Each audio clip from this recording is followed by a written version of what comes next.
Hi everyone, my name is Priya Prajapati and welcome to mind एम्प्रिंट।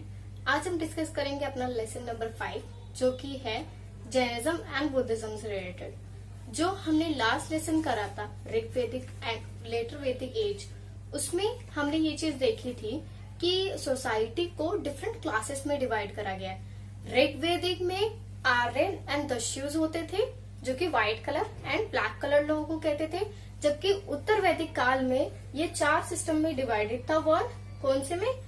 Brahmanas, Kshatriyas, Shudras and Vaishyas. उस time पे क्या था, उत्तर वैदिक काल में लोग ज्यादातर ब्राह्मण्स को ही इम्पोर्टेंस देते थे या ब्राह्मण से टॉप पोजीशन पे हुआ करते थे। बट धीरे धीरे करके ब्राह्मणास की जब टॉप पोजीशन हो गई, जब उनका डोमिनेंस हो गया, उसके बाद क्या हुआ, जो बाकी तीनों क्लासेस थी इन्होंने इनके अगेंस्ट रिवॉल्ट करा, इनके अगेंस्ट प्रोटेस्ट करा कि इनकी डोमिनेंस नहीं चलेगी। और उन रिवॉल्ट की वजह से क्या हुआ था, डिफरेंट रिलीजन सेक्ट बन गए थे, यानी कि धार्मिक संप्रदाय बन गई थी। कितनी बनी थी? 62 में से हमारे लिए सिर्फ 2 ही इंपॉर्टेंट है, जैनिज्म एंड बुद्धिज्म। कौन से? जैन एंड बौद्ध धर्म। कहाँ पर प्रिवेल कर रहे थे? Eastern UP, north and south Bihar में प्रिवेल करते, यानी कि जो हमारा यूपी का एंड बिहार का पोर्शन है वहां पर वो प्रिवेल कर रहे थे। ठीक है, अब देखिए ये जो पूरा एरिया है काफी फर्टाइल है एग्रीकल्चर के लिए। और जैसे कि आप लोग जानते ही है, जो हमारे फार्मर्स है, ट्रेडर्स है, वो कौन सी कैटेगरी में आते थे, कौन से वर्ण में आते थे? उत्तर वैदिक काल में वैश्यज में आते थे। वैश्यज हमारे जो थे ज्यादातर ट्रेडर्स, फार्मर्स, गुप्तचर वगैरह ये सब होते थे। तो उनके लिए तो क्या इंपॉर्टेंट है? उनके लिए एग्रीकल्चर इंपॉर्टेंट है। एग्रीकल्चर होगा तो वो ट्रेड कर सकेंगे। ठीक है, उसी को हम आगे लेके चलेंगे। कैसे? देखिए उनका डोमिनेंस हो गया था किसका? ब्राह्मण्स का। ब्राह्मण्स का डोमिनेंस होने की वजह से तीनों क्लासेस ने उनके अगेंस्ट रिएक्शन करा। क्षत्रियस ने करा था, क्षत्रियस ने उनके अगेंस्ट प्रोटेस्ट चलाए थे, बल्कि वैश्यस ने करा था, शूद्रस ने किया था, तीनों ने ही किया था। पर जो मोस्ट इम्पोर्टेंट है वो हमारा वैश्यस को लेके भी है और क्षत्रिय को लेके भी है। क्षत्रियस में ही हम ये देखेंगे कि ये जैनिज्म और बुद्धिज्म, जो कि कौन लेके आए थे? जैनिज्म लेके आए थे महावीरा एंड बुद्धिज्म लेके आए थे गौतम बुद्ध। वो दोनों ही क्षत्रिय क्लान से बिलोंग करते थे, जबकि वैश्यस जो थे वो ज्यादा ट्रेडर्स थे। तो उनके लिए एग्रीकल्चर इंपॉर्टेंट था। एग्रीकल्चर के लिए उनको क्या चाहिए? उनको अच्छी फसल चाहिए। फसल के लिए उनके पास लैंड है ही फर्टाइल। उसके साथ साथ वहां पे रेनफॉल भी 100 सेंटीमीटर का हुआ करता था, मतलब काफी अच्छा रेनफॉल होता था। बल्कि पहले ये था कि वो जो पूरा एरिया था बिहार और यूपी का, उसमें ज्यादातर फॉरेस्ट हुआ करते थे। फॉरेस्ट होने की वजह से लोग की सेटलमेंट जो थी वो काफी कम ही थी, जंगलों में लोग कम ही रहते थे। लेकिन जब लेटर वैदिक काल में, यानी कि उत्तर वैदिक काल में आयरन डिस्कवर करा गया था, आयरन की खोज हुई थी, तब ये चीज इजी हो गई थी। कैसे इजी हो गई थी? हमने ये चीज स्टार्टिंग से डिस्कस करी है कि एग्रीकल्चर करने के लिए आयरन इंपॉर्टेंट है। आयरन से जल्दी जल्दी हम फॉरेस्ट क्लियर कर सकते हैं। फॉरेस्ट क्लियर करेंगे तो हम एग्रीकल्चर आसानी से कर सकते हैं। एग्रीकल्चर आसानी से हो सकता है तो सेटलमेंट और ज्यादा होगी। तो जब आयरन डिस्कवर हुआ था, आयरन की प्लोशेयर यानी कि जो एग्रीकल्चर में खुदाई करने के लिए यूज होता है वो हुआ, तो उसकी वजह से काफी ज्यादा लोग वहां पर सेटलमेंट के तौर पे आ गए थे। आगे हम देखते हैं क्या क्या हुआ था। नई कृषि अर्थव्यवस्था आ गई थी, यानी कि न्यू एग्रीकल्चर इकोनॉमी आ गई थी। कैसी?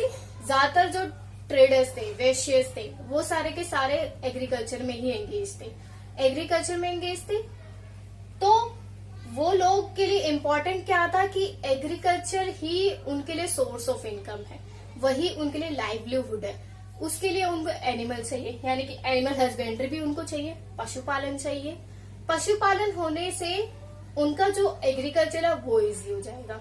अब देखिए ब्राह्मण स्टार्टिंग से ही, जब भी ऋग्वेदिक काल की बात करी जाए या लेटर वैदिक काल की बात करी जाए, दोनों में ही उनको सेक्रीफाइसेस करवाए गए थे। हालांकि ऋग्वेदिक में इतने नहीं थे, लेकिन लेटर वैदिक में बहुत ज्यादा सेक्रीफाइसेस करे जाते थे। बलि, जैसे कि हमने सुना ही था, ऋग्वेदिक और लेटर वैदिक दोनों में थी, तो एनिमल्स की बलि दी जाती थी। एनिमल्स की बलि दी जाएगी तो आप ये बताइए, वैश्यस को एनिमल्स चाहिए पशुपालन के लिए, एग्रीकल्चर के लिए, क्या उनको मिल पाएगा? नहीं। इसकी वजह से उनको दिक्कत होने लग गई थी किनसे? ब्राह्मण से। ठीक है, ब्राह्मण्स जो थे वो काफी ज्यादा एनिमल्स को मारते थे सिर्फ एक सेक्रीफाइसेस रिचुअल्स के लिए। आज के टाइम पे भी हम देखते हैं काफी जगह जो है इंडिया में काफी सारी जगह ऐसी है जहां पर ये प्रैक्टिसेस अभी भी है, बलि अभी भी दी जाती है। जैसे कि मुस्लिम्स अगर कल्चर में देखें तो जो उनकी बकरीद होती है उसमें भी बलि दी जाती है। ठीक है, गोट्स की बलि दी जाती है। तो अब उस टाइम पे क्या था, उस टाइम पे भी वही था कि बलि दी जा रही थी, जिसकी वजह से वैश्यस को दिक्कत होने लग गई थी। तो अगर बलि दी जाएगी तो वो एग्रीकल्चर नहीं कर पाएंगे, उनको खुद से तो पॉसिबल नहीं है कि वो पूरी खुदाई करे। एनिमल्स के जरिए इजी हो जाता है, उनको खुद एफर्ट डालने की जरूरत नहीं पड़ती है। ठीक है, अब शूद्राज ने फिर एक्ट करा, उसके आगे पंचमार्क कॉइन स्टार्ट करे। सबसे पहले अर्लीस्ट कॉइन्स जो थे वो इसी टाइम पे आए थे। उन्होंने क्या करा, कॉइन्स लेके आए थे, देखो ट्रेडर्स थे तो उनके लिए कॉइन्स जरूरी थे। कॉइन्स के जरिए वो अपनी करेंसी बना सकते हैं, ट्रेड करने में आसानी रहेगी। ठीक है, तो कॉइन्स आए तो उससे हमारा ट्रेड बढ़ा। यही चीज हम आज इस लेसन में करने वाले, जैनिज्म एंड बुद्धिज्म। जैनिज्म और बुद्धिज्म भी उस रिएक्शन का ही पार्ट था ब्राह्मण्स के अगेंस्ट। ये दोनों ही क्षत्रिय क्लान से बिलोंग करते थे। ये रिलीजन इतना पॉपुलर क्यों हुआ और क्यों हमारे एग्जाम्स में पूछा जाता है, सबसे ज्यादा इंपॉर्टेंट क्वेश्चन यही है।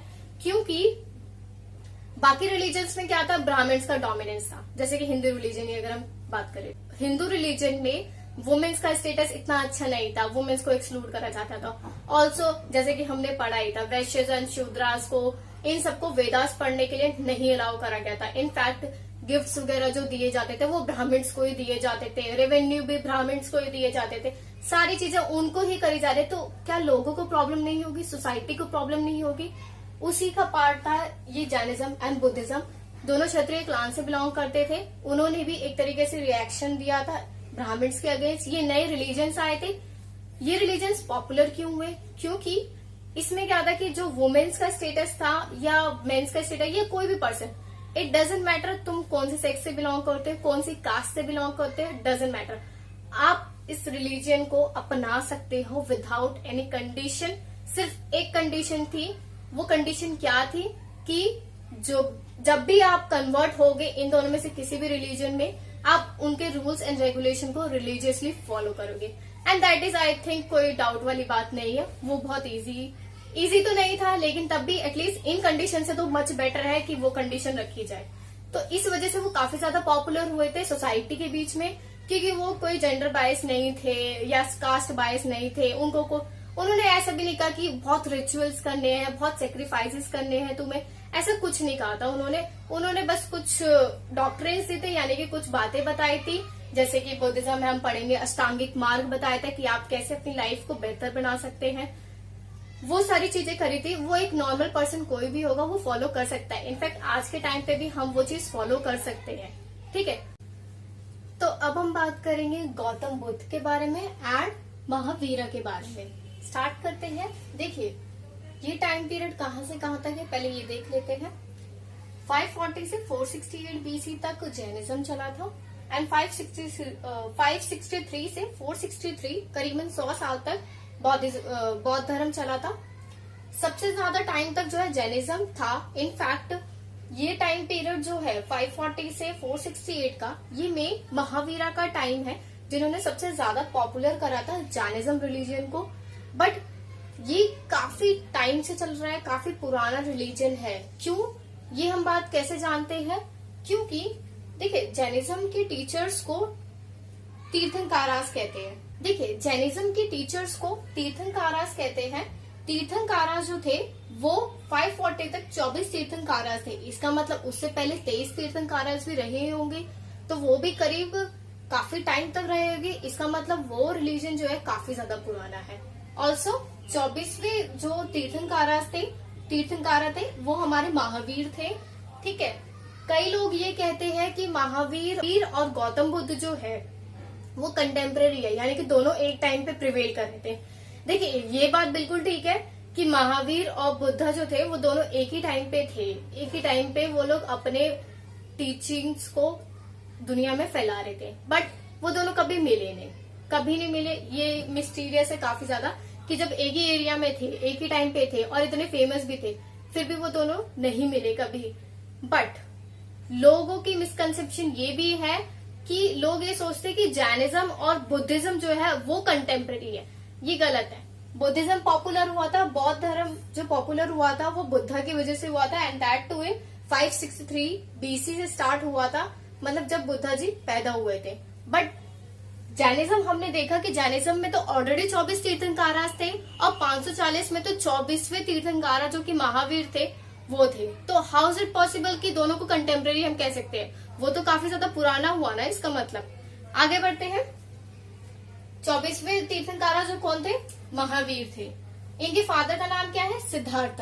सिद्धार्थ जो था वो बुद्धा का रियल नेम भी था। तो इन दोनों के बीच में काफी सिमिलैरिटीज भी होती है।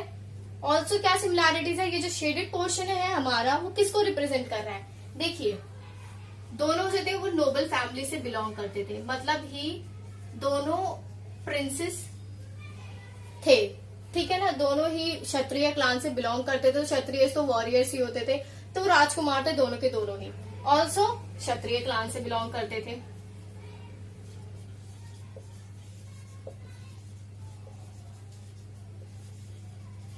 ठीक है। त्रिशाला के जो भाई थे, उनके जो भाई थे उनका नाम क्या था? चेतका। और ये कहाँ के थे? लिच्छवी। क्यों? क्योंकि लिच्छवी प्रिंसेस थी वो, तो उनके भाई भी लिच्छवी के राजकुमार थे। ठीक है। अब बात करते हैं चेतका की। चेतका जो थे उनकी डॉटर थी। डॉटर की शादी जो थी वो बिंबिसार से हुई थी। और ये बिंबिसार अभी हम आगे वाले लेसन्स में पढ़ेंगे। बिंबिसार जो थे वो मगध के बहुत फेमस रूलर थे। मगध जो था वो एक महाजनपद था, जैसे कि हमने पढ़ा था जो लेटर वैदिक काल था और जो ऋग्वैदिक काल था, हमने देखा था उसमें जन बने थे। जन कैसे डिवाइडेड थे? पहले हमारा ग्राम आता था, फिर वेस आता था, फिर हमारा जन आता था। वही जन बाद में जाके कुरु और पांचाल का कलेक्शन बने थे। अब वही जन आगे चल के जनपद बनेंगे और वही जनपद जो आगे चल के महाजनपद बनेंगे। और उस महाजनपद के रूलर कौन थे? बिंबिसार, जिनकी शादी चेतका के डॉटर से हुई थी। चेतका की बहन कौन थी? त्रिशाला, जिनके बेटे का नाम क्या था? महावीर। ठीक है। तो ये कुछ ब्लड रिलेशन है, थोड़ा कॉम्प्लिकेटेड है, बट मैंने थोड़ा सिंप्लीफाई करने की कोशिश करी है रीजनिंग के ब्लड रिलेशन को यूज करके। ठीक है। आगे बढ़ते हैं। उनकी वाइफ का नाम क्या था? यशोदा। देखिए, यहाँ पर इनकी वाइफ का नाम यशोदा है और सिद्धार्था यानी कि गौतम बुद्ध की वाइफ का नाम भी क्या है? यशोधरा। ठीक है। तो ऑलमोस्ट सेम ही है, यशोदा एंड यशोधरा। नेक्स्ट हम बात करते हैं उनकी डॉटर। उनकी डॉटर का नाम प्रियदर्शनी है, जबकि उनका बेटा हुआ था जिसका नाम क्या था? राहुल। नाम तो सुना ही होगा। अच्छा, बेसिक्स हम देख लेते हैं। देखिए, इसमें क्वेश्चन जो आते हैं वो फैक्चुअल क्वेश्चन ज्यादा आते हैं कि वो कब बॉर्न हुए, उन्होंने अपना फर्स्ट सर्मन कब दिया, कब मरे थे, या कहाँ पर उनको एनलाइटमेंट मिली, केवल्या कहाँ मिला, ये सारी चीजें ज्यादा आती है। ठीक है। या फिर वो कब पैदा हुए, उनका टाइम पीरियड क्या था, ये फैक्चुअल इन्फॉर्मेशन ज्यादा आती है बजाय की कंसेप्ट वाली। ठीक है। तो फैक्चुअल इन्फॉर्मेशन और थोड़ी कर लेते हैं। कहाँ पैदा हुए थे महावीर जी? कुंदरगामा में पैदा हुए थे, जो कि कहाँ पड़ता है? वैशाली के पास पड़ता है। वैशाली महाजनपद था एक। आगे वाले टाइम में हम आगे जो लेसन हम कवर करेंगे उसमें हम महाजनपद के बारे में ही पढ़ेंगे। क्यों मैं पहले ये पढ़ा रही हूँ, क्यों मैं महाजनपद बाद में पढ़ाऊंगी? अगर मैं ये चीज पहले कवर करूंगी तो आप महाजनपद को और अच्छे से लिंक कर पाएंगे इन सारी चीजों को लेके। ऑल्सो महाजनपद के बाद हमारी सारी डायनेस्टीज भी स्टार्ट हो जाती है, अलग अलग डायनेस्टीज है। ठीक है। तो इसलिए पहले रिलीजन कवर करेंगे, फिर बाद में जो भी डायनेस्टीज है उनको हम टाइमलाइन के साथ कवर करेंगे। कुंदरगामा में पैदा हुए थे कौन? महावीर। और वो मरे कहाँ थे? पावापुरी में। कब? 468 BC में। एंड पैदा कब हुए थे? 540 BC में। ठीक है। नेक्स्ट हम बात करते हैं इनकी। इन्होंने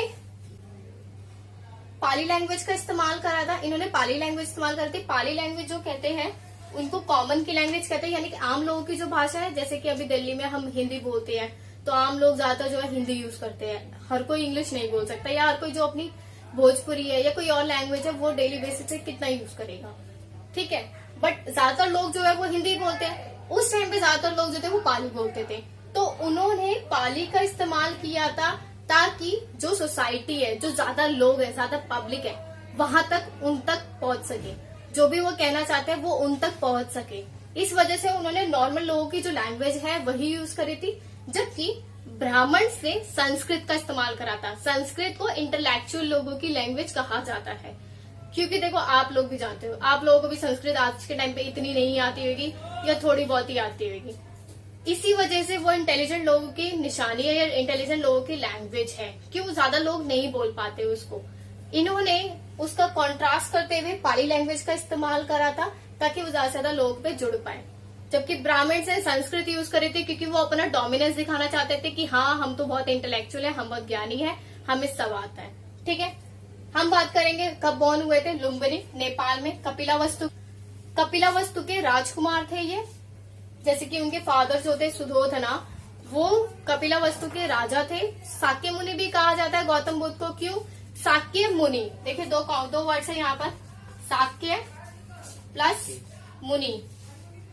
मुनि कौन होता है? जो ऋषि होते हैं। साक्य एक क्लान का नाम था, तो साक्य क्लान के वो ऋषि थे, इसलिए उनको साक्य मुनि भी कहा जाता है। ठीक है, फादर का नाम सुधोधना था। ठीक है, डाइट कब हुए थे, यानी कि मरे कब थे? कुशीनगर में मरे थे ये 463 बीसी में। और बात करेंगे हम बुद्धिज्म और जैनिज्म के बारे में। तो अब हम बात करेंगे जैनिज्म और बुद्धिज्म के डॉक्ट्रिन्स के बारे में, यानी कि सिद्धांतों के बारे में। उनके क्या क्या सिद्धांत थे, उन्होंने क्या क्या कहा था, अपनी सोसाइटी को उन्होंने क्या क्या सिखाया था। सबसे पहले बात करते हैं जैनिज्म की। जैनिज्म ने सिंपल कुछ चीजें बता दी थी कि आपको ये चीज करनी चाहिए, ये चीज नहीं करनी चाहिए। बस हमें क्या नहीं करना है पहले हम वो देखते हैं। हमें हिंसा नहीं करनी है, लड़ाई झगड़ा वगैरह नहीं करना है, झूठ नहीं बोलना, झूठ बोलना पाप है, स्टील नहीं करना मतलब चोरी नहीं करनी है, किसी का भी सामान कुछ भी चोरी नहीं करना है, प्रॉपर्टी एक्वायर नहीं करनी क्योंकि वहां से लालच, ग्रीड डेवलप होता है। ठीक है, संपत्ति नहीं होनी चाहिए हमारे पास।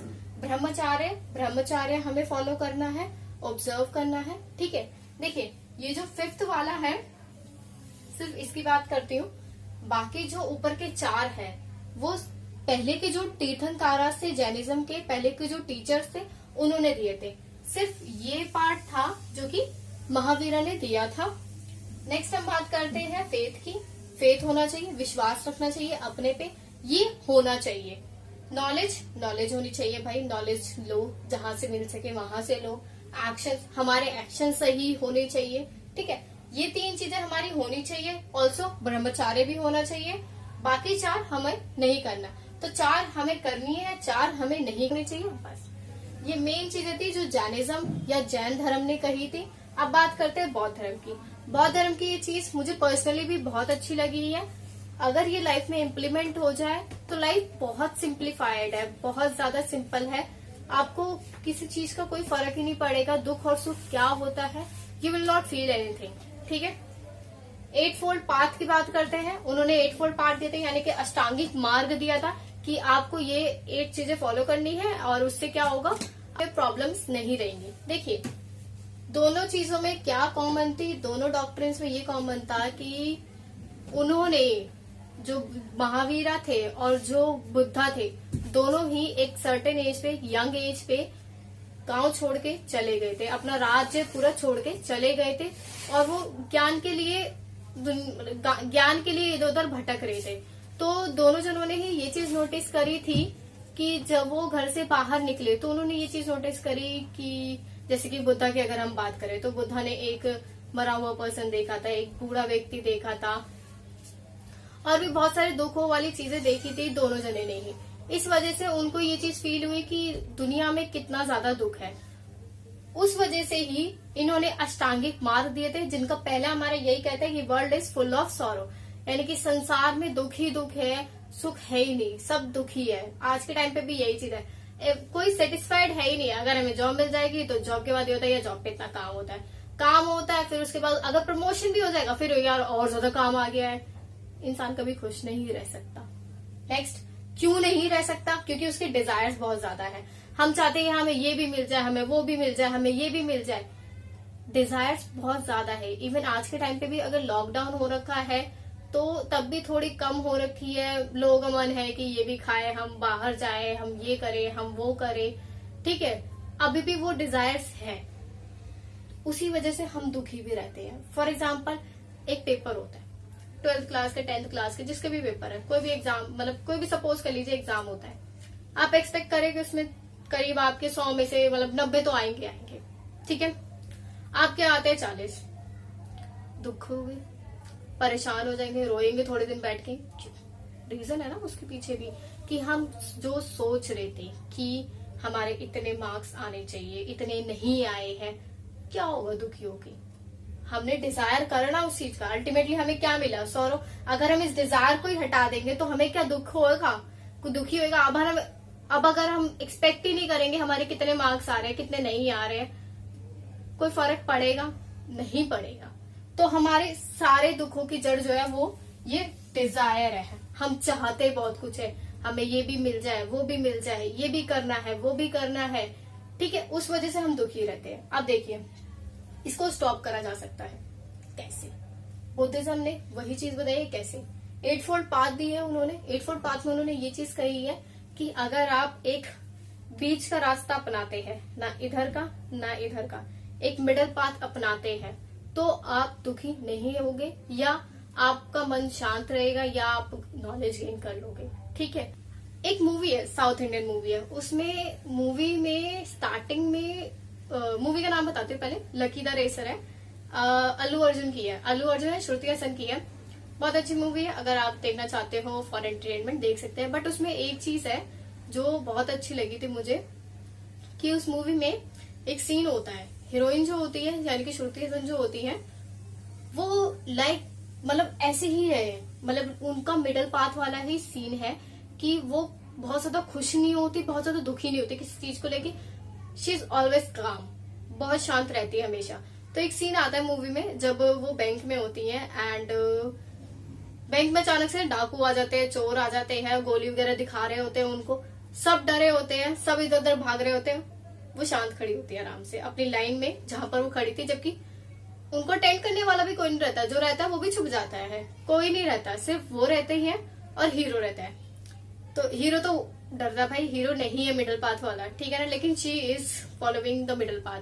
तो बैंक जो डाकू आता है वो गोली वोली दिखाता है, उसको कोई फर्क नहीं पड़ता। इवन जो चोर रहता है वो खुद डर जाता है कि इसको कोई फर्क क्यों नहीं पड़ रहा है।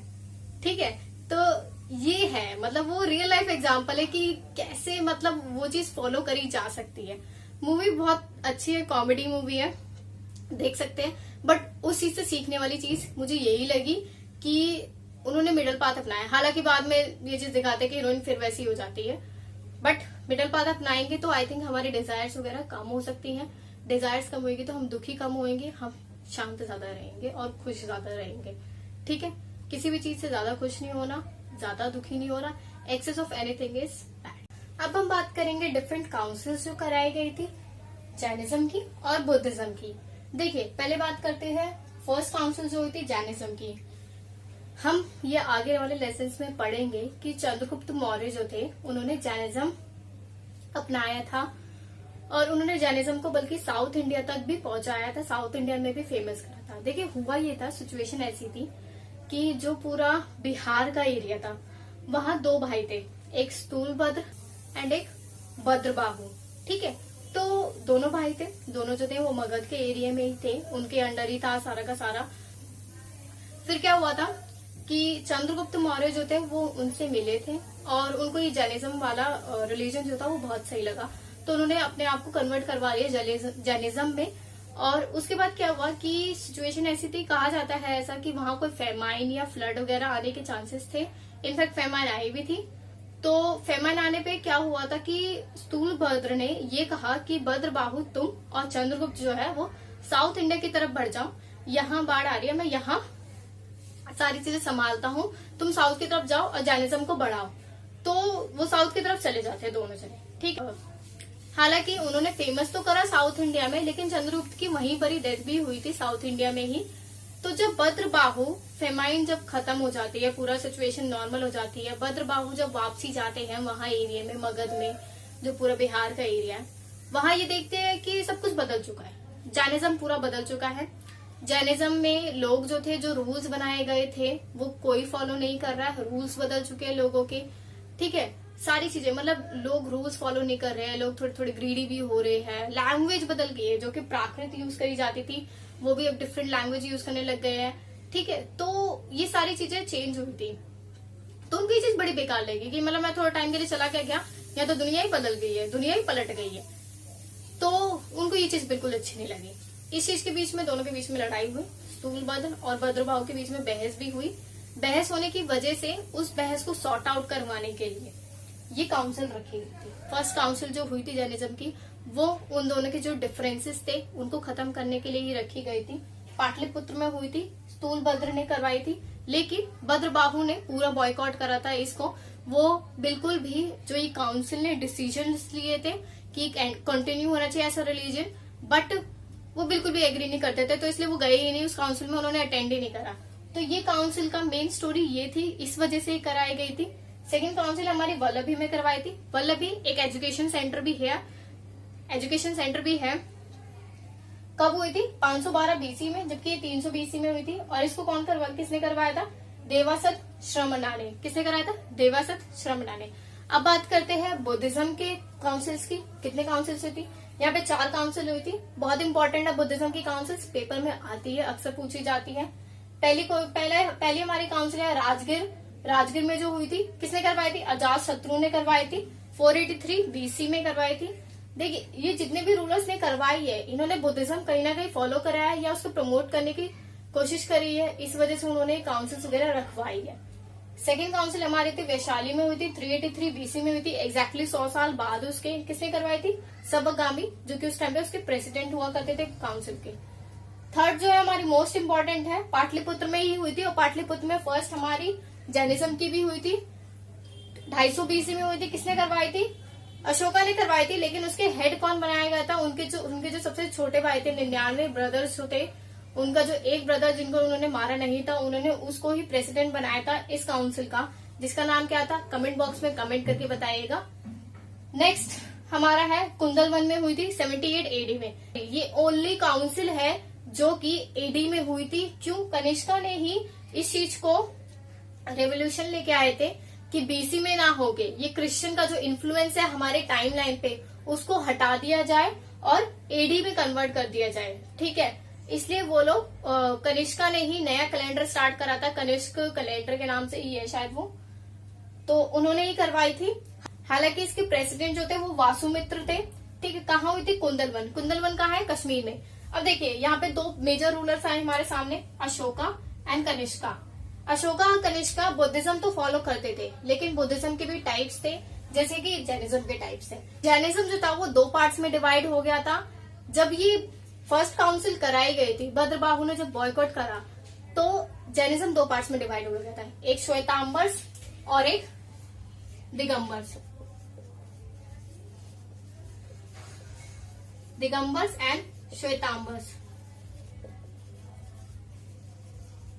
दिगंबर जो थे वो जो साउथ इंडिया में जैनिज्म थे, श्वेतांबर जो बिहार की साइड जो जैनिज्म थे वो, तो 2 में कन्वर्ट हो गए थे। जबकि दिगंबर जो थे वो भद्रभाव फॉलो करते थे और श्वेतांबर जो थे वो स्थूलभद्र फॉलो करते थे। ठीक है, जबकि बौद्ध धर्म जो थे वो भी 2 पार्ट में ही डिवाइडेड था। वो किसमें था? हीनयाना, महायाना। ठीक है, 2 पार्ट्स में डिवाइडेड था, हीनयाना एंड महायाना। देखिए, ये हीनयाना है, यहाँ पर बुद्धा को एज अ टीचर माना जाता था कि जो भी वो सिखा रहे हैं बहुत अच्छा सिखा रहे हैं, ज्ञान दे रहे हैं हमें, उनको एज अ टीचर लिया गया था। लेकिन महायाना में उनको गॉड माना गया है। महा वर्ड है ना, महा मतलब काफी ज्यादा सुपीरियर माना गया, उनको गॉड का पोजीशन दे दिया गया है कि जो भी वो कह रहे हैं एकदम सही कह रहे हैं, भगवान है वो हमारे। ठीक है, तो ये 2 पार्ट्स में डिवाइडेड थे, हीनयाना एंड महायाना बुद्धिज्म। तो जो अशोका और कनिष्का थे, अशोका हमारे जो थे वो हीनयाना फॉलो करते थे, जबकि कनिष्का जो थे वो महायाना फॉलो करते थे। अब हम बात करेंगे जैनिज्म और बुद्धिज्म का डिक्लाइन क्यों हुआ था, कैसे वो धीरे धीरे इतने कम पॉपुलर होने लग गए, और उसके साथ साथ उनके लिटरेचर के बारे में भी जानेंगे। सबसे पहले बात करते हैं जैनिज्म की। जैनिज्म का जो रिलीजियस लिटरेचर था, तो धार्मिक साहित्य था उनका, उसको क्या कहते हैं? अर्ध मगधी। उनके नाम पे ही रखा गया है मगधी, क्योंकि वो मगध के आसपास ही था। अर्ध मगधी के नाम से है। जबकि बौद्ध धर्म का जो रिलीजियस लिटरेचर है, यानी कि जो उनका धार्मिक साहित्य है, उसे क्या कहते हैं? सुतानीपता। क्या कहते हैं? सुतानीपता। ठीक है। नेक्स्ट हम बात करेंगे जैनिज्म। जैनिज्म देखो साउथ इंडिया में भी गया था चंद्रगुप्त मौर्य के थ्रू एंड भद्रबाहु के थ्रू। तो वहां पर जो कन्नड़ लिटरेचर है, वहां पर भी उनका कॉन्ट्रीब्यूशन रहा है। कन्नड़ लिटरेचर में भी इनके एविडेंसेस मिले हैं रिलीजन के बारे में। ठीक है। उसके साथ साथ पहले क्या था कि जो जैनिज्म था, उन्होंने कभी प्रमोट नहीं करा कि आइडल वर्शिप होनी चाहिए, मूर्ति की पूजा करो आप, ऐसा कभी उन्होंने कुछ नहीं कहा। लेकिन जब वो वापसी आए थे, भद्रबाहु जब वापसी आए थे मगध में, तो वहां पर आइडल वर्शिप्स होने लग गई थी। लोग जो थे वो, जैसे कहते हैं ना, एक जैनिज्म में कहते हैं कि वो हमेशा नंगे पैर जाते हैं। वो ये नहीं चाहते कि कोई भी जो पर्सन है, कोई भी इंसेक्ट है, कोई भी एनिमल है, वो उनको मारे। नॉन वायलेंस वाली बात हुई थी ना, तो वो नंगे पैर थे। लेकिन बाद में ये चीज फॉलो नहीं करी गई थी, वो भी हटा दिया गया था। ठीक है। तो आइडल वर्शिप भी होने लगी थी, जबकि वो पहले नहीं थी।